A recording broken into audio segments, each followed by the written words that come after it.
Okay, this one's going to look dingy and dark because I'm in my car in a car park at Tesco's on Christmas Eve. What am I talking about with this one? Well, obviously, this one's in. Right, okay. Let's have a think about it, not gibber and jabber so people don't understand what I'm going on about. Okay, I had a conversation with a lady who's 88. Her name's Muriel. I'm not going to give her surname because, that's more than enough information that people need to know. Muriel talked to me today because obviously we're going into this terrible tier 4 lockdown in Norfolk and the whole country's gone back into stasis until they get this vaccine out. There's no two ways about it. That's what's going to happen. And she was saying to me how her daughter, who's a very brave person, who is working on the wards, and that's not a fun place to be working because I've got family myself that are working on there, and I volunteered for it, but they haven't requested me. But it's quite frightening to be on the wards when you know there's people who've got very, very ill, and the numbers are racking up. And Muriel's daughter was quite worried about it. Muriel said something today, and I wish I recorded it. I really did. I really wish I'd have got a record of how she said it and why she said it. She said to me, I said to my daughter, just push it out of your mind. You got to stop all this. You got to stop all this worrying. Push it out of your mind and do what you have to do. Get on with it. All right, so I'm not having a go at you, just making it straight to you. You've got to push it out of your mind and push yourself forward. And that's true. That's 100% true. And we talked at length about Muriel when she was younger and when she survived the war.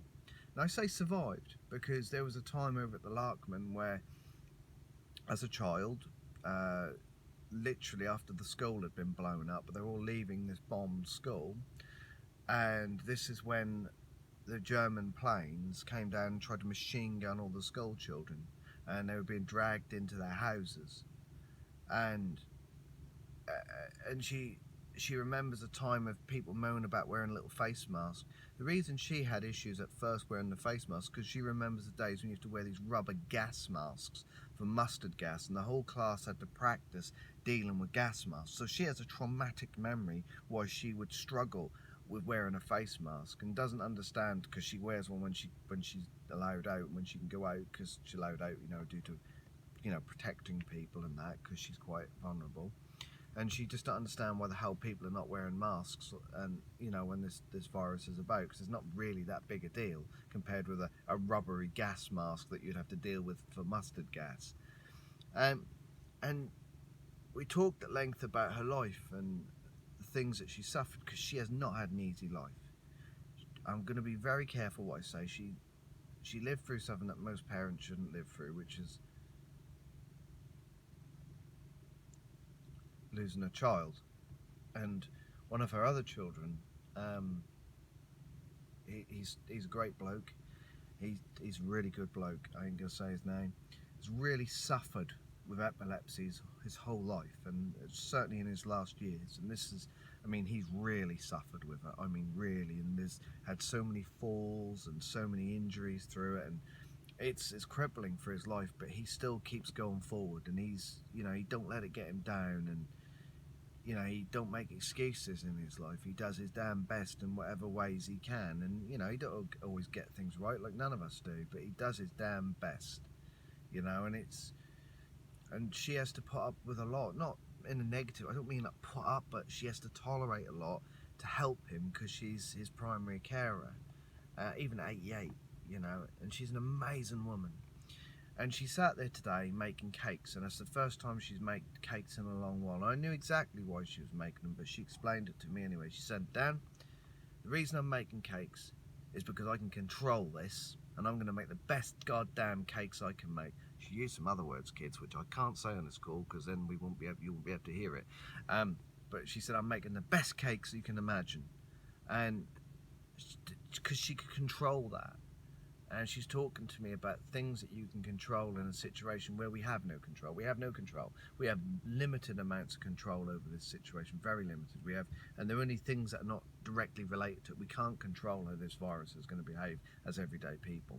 The only way we can do it is following rules and regulations that slow it down.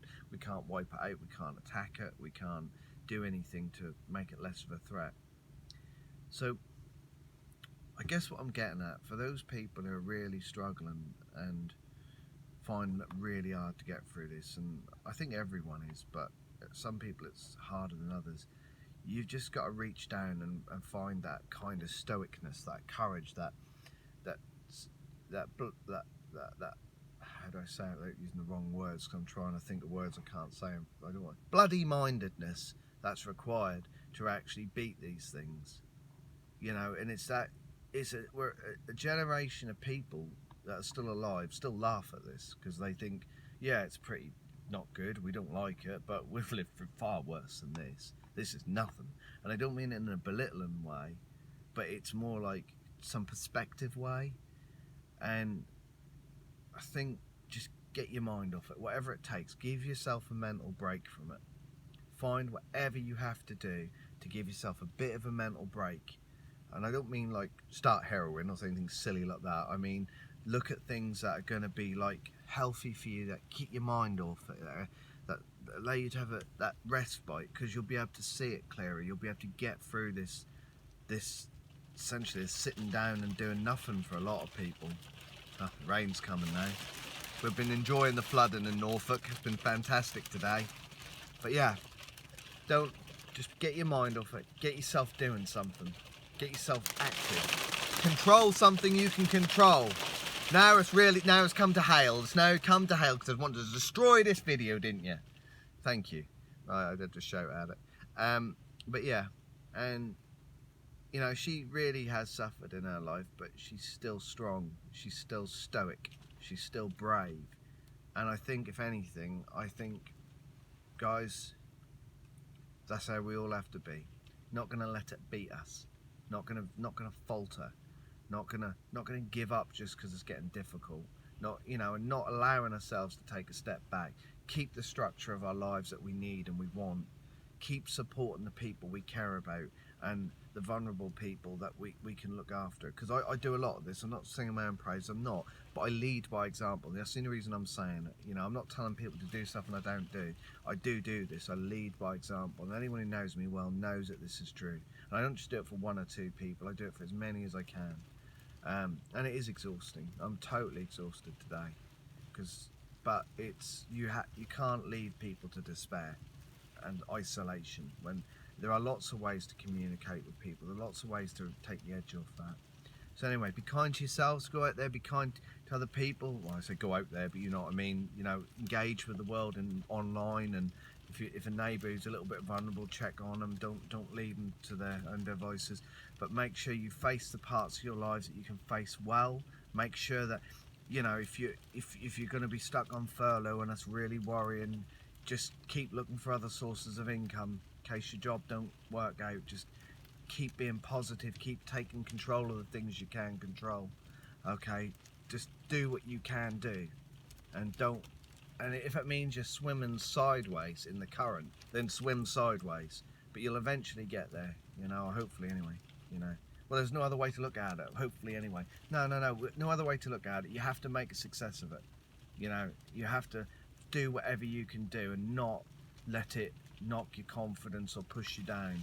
And because you can't control the way the world is at the moment, you can just control the way you orientate yourself within these circumstances, and that's about it.